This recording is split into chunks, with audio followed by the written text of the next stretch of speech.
Hello everybody, welcome back to another video. I'm hoping you guys are all having a fantastic day. So in today's video, as you can tell by the title, we will be talking about a growing threat for a large winter storm that could be occurring later this week. So I'm recording this on a Saturday. This could be occurring on really starting around Thursday, Friday, Saturday, Sunday.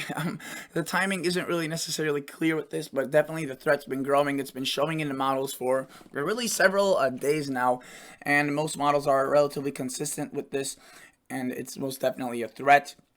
I do think that this winter storm in particular is going to be kind of like the herald for an active pattern. It's going to initiate a very active stormy pattern. Even once this storm passes, whatever it does, even if it dissipates or forms into a beast, I think there's going to be more systems to follow it into December, and I think that they will be all different but powerful in nature. So we have again a lot of activity, a lot of cold weather, a lot of just storminess. I think it will be a very active December again with this storm system kind of kicking things off. But yes, it is still a bit away. The confidence is relatively low. I do want to say that if you guys are new to this channel and you haven't watched a single one of my videos yet, this is your first one. Hello, welcome. Check out the other videos. Check out the channel. See if you enjoy this type of stuff. If you do, consider subscribing. Again, don't just do it because I told you so. Do it if you actually enjoy this channel.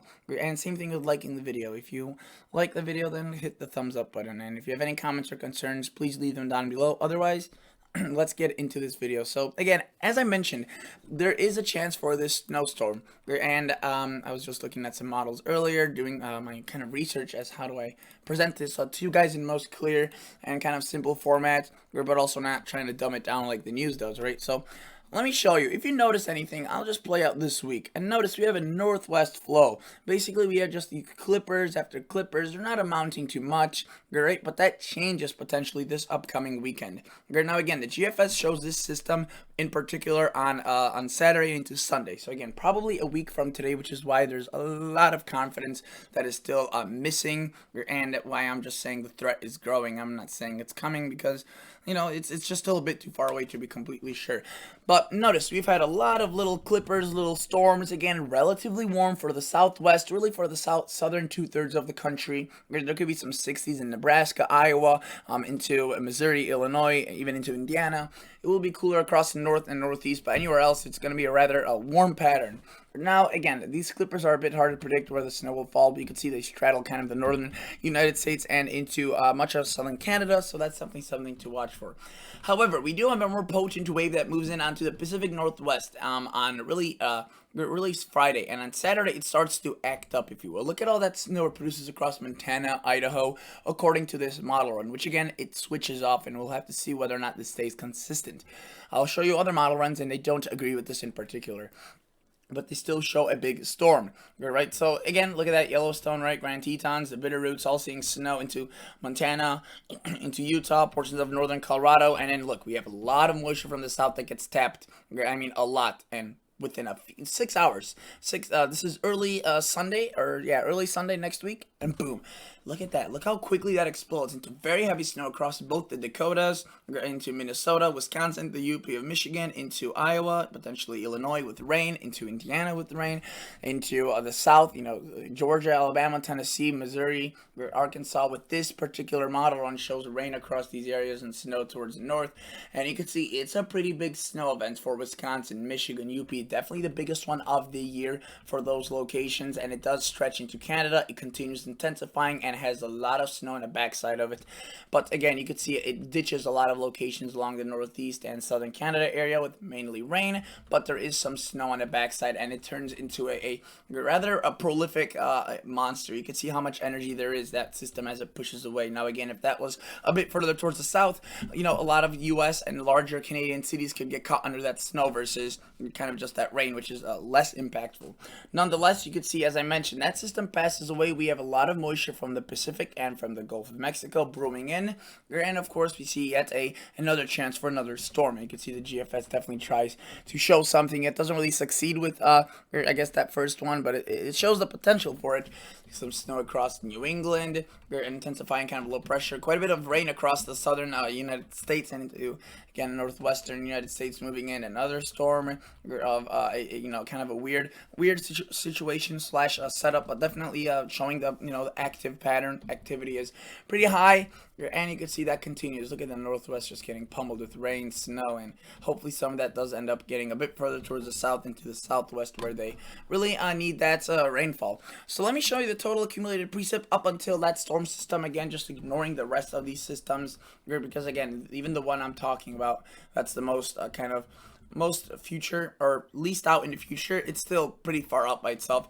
That's the rain it could bring there, and you can see that there is quite a bit of rain across the south, but mainly where that heavy snow falls, that could be a lot of precipitation, obviously in the frozen form. And in terms of total snowfall, that is represented pretty well here. You can see there's that stripe of snow across the Dakotas, Montana, when it initially develops, and then right there from that clipper snow that we will be seeing this week, and that system that we may be seeing that I'm talking about today, there could be amounts well over a foot across portions of Michigan, the UP, and into southern Canada by the time the weekend is pretty much over with. So not this weekend, the next weekend.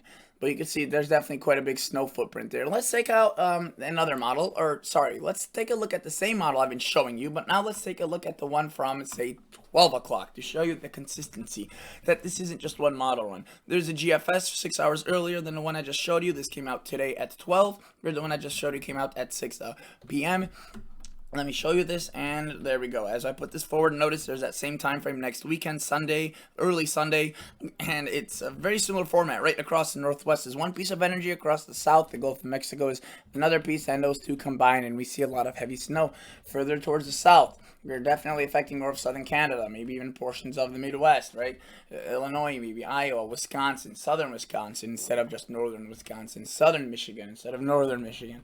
And then look, we have another system that moves into the northwest, and this model run showed an active pattern with a system moving in there. Another one starting to form as we put this away. I mean, actually a massive one across the southwest, which again, it's too early to start getting excited about these storms, especially these further ones out, because of how frequently these change. But definitely I think that there's a good bet that next weekend at this current time, say 7 days in the future, we could be looking at a big storm. Let's take a look at the one at midnight yesterday, right, to show you that it's been consistent even as of yesterday. There's that system. Look, it was a bit weaker, a bit different of a format, still though it dragged that moisture from the Atlantic and a bit from that Pacific, and boom, they combine into more of a northeastern oriented system, which again still is very disruptive and large, and boom, it originates there and it creates a system where you can see there's another one that develops along the east coast, another one that moves in towards the northwest. Again, an active pattern is supported by whichever model run you look at of the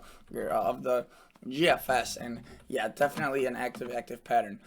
Let's take a look now at a completely different model, the Canadian. And let me tell you, I'm not going to show you a bunch of model runs from this one. It too has been consistent, but let me just show you the differences that it shows. So starting at hour 6, again, this week, relatively warm for a good portion of the United States, other than the Great Lakes and maybe northern United States, where you could have some weird clipper systems and brief incursions of cold air behind each one of those individual little low pressures or disturbances. And look, there we have it. There's that first little wave that doesn't come to fruition. Again, that's not the storm we're talking about, but definitely some models are showing that that wave on Thursday a bit stronger, say, than what the GFS showed. Look at that, quite a bit of heavy snow for Ontario and Quebec, and a bit of rain for the northeast. But the Canadian, what it does show is another little disturbance right there, and I guess yeah, I think that would be, see, the GFS showed a storm across the northwest on Saturday, while the Canadian shows that much earlier, and it's more across the northeast.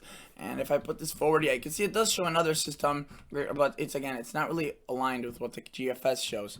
That system that the GFS shows for the Canadian is a bit further out. It's a bit earlier, it's Friday, and it's a bit more of a clipper fashion. It is a strong one, quite a bit of snow, for cities like Detroit, Cleveland, if this scenario were to unfold, which again is quite a bit different from the other one, where you can see lake effect onto the Illinois and Wisconsin shores, blowing from kind of the north and east. And we do have some heavy snow. Look at that, just north of New York City into Boston, so some heavy snow into Maine, and boom, it skedaddles off. Again, the Canadian doesn't quiet things down, and it continues to show activity. Look at that stripe of snow right there. Boom, that is very big. right? So that swath of snow from the Canadian is also impressive, especially since it's further towards the south. All of this is again from some of those clippers we'll be seeing, and finally that finale of heavy snow across the lower northeast from that little storm that I'm talking about. That wouldn't be so little. You can see portions of Boston could end up seeing over a foot from that system. So that's definitely a potential beast. Now, let me show you the European, another model that is very good. I like it. It's now kind of showing us that if it does agree with the other two models, then we definitely have something to be watchful for, a concerning situation, if you will. I wouldn't say concerning, but definitely concerning in the case of, if it were to come to fruition, it would be a system, which I guess a lot of people do like snow and whatnot. So, but if you don't like snow, then yes, it's definitely concerning for you. But there we go. We have the northwest again. That northwest flow for much of the week. You could see the European, like the Canadian, does develop that little system out ahead on Thursday that may bring some snow for southern Canada. Again, that's not the main system we're talking about, though. By itself, it's already a decent talking point.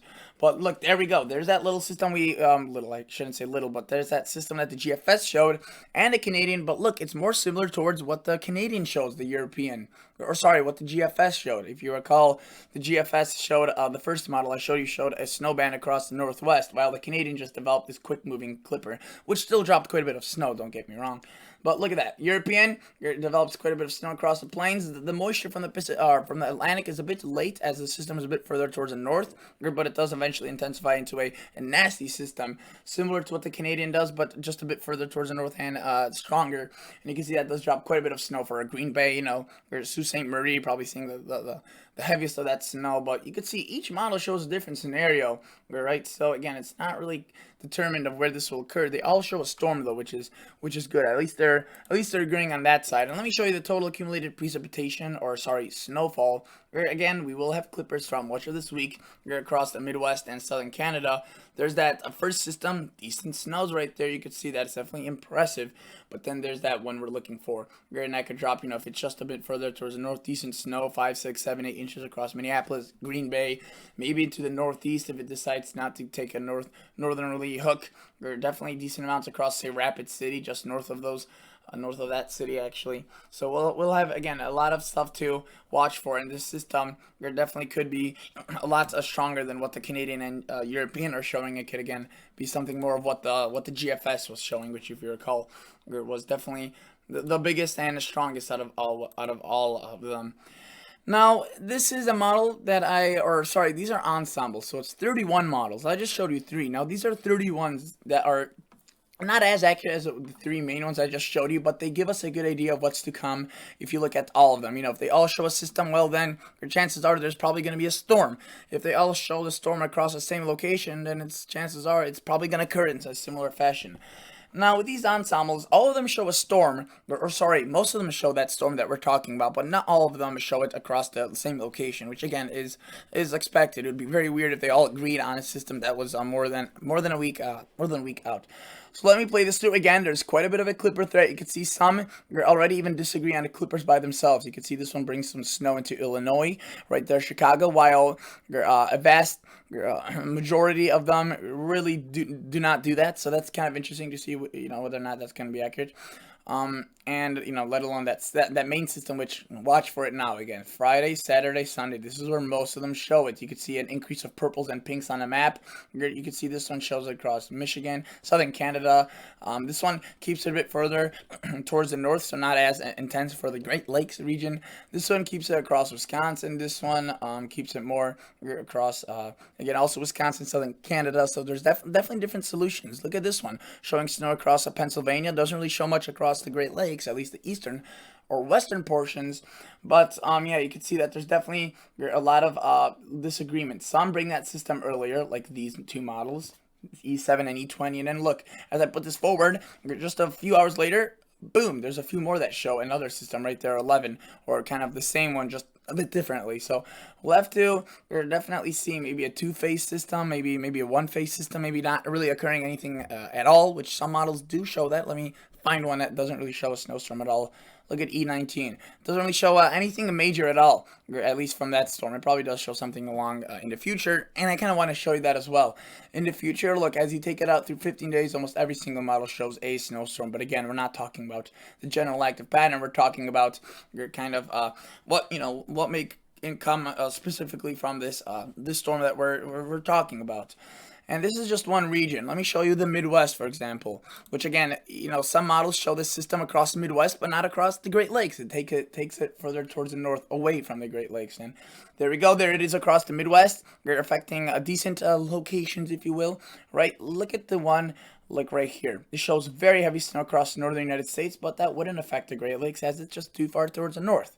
Right? So again, it's interesting to see the spread of models, and we'll just have to wait and see. This one shows a lot across Iowa, but nothing really much across the Great Lakes. So if you were to take a look at the whole entire United States, which I wish I could with this graphic, but I can't, you would see that almost every model shows a snowstorm. Again, though the track of it is quite a bit varied, which is why you may not see every model showing it for a certain region, as some show a system for the Northeast, some show it for the Midwest, some show it for the Great Lakes, some show it for the Western Great Lakes or the Eastern Great Lakes.